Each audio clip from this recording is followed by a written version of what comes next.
Welcome to a new video. Today, we will explore how the group stage of the Euro 2024 would have turned out without the influence of VAR. Today, we will focus solely on the VAR moments in the group stage where a goal was disallowed but would have been allowed without VAR. We will not look at penalties since we can never be sure if they would have resulted in a goal. Here you see the final standings as they have ended. We will examine whether VAR would have had an impact on these standings. Let's start with Group A. Germany and Scotland played to a 5-1 scoreline, but VAR disallowed a goal for Germany. Without VAR, it would have counted, making it 6-1 for Germany. This score would have only affected the goal difference. Switzerland drew 1-1 against Germany, but without VAR, Germany would have won, earning 3 points instead of 1.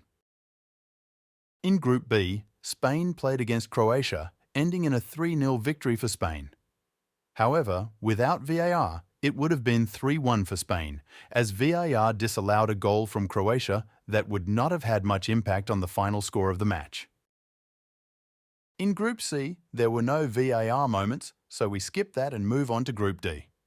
Netherlands played against France and it ended 0-0.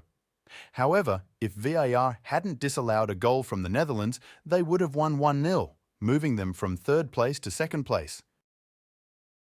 In Group E, Belgium would have won 2-1 without VAR.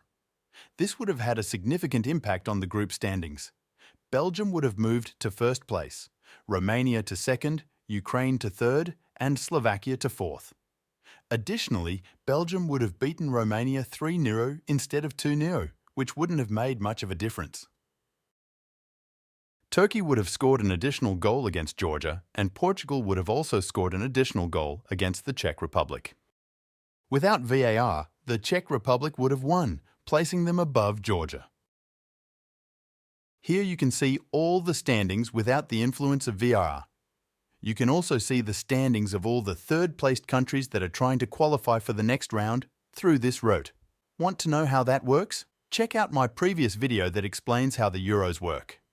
On the left, you see the standings with VAR, and on the right, the standings without VAR.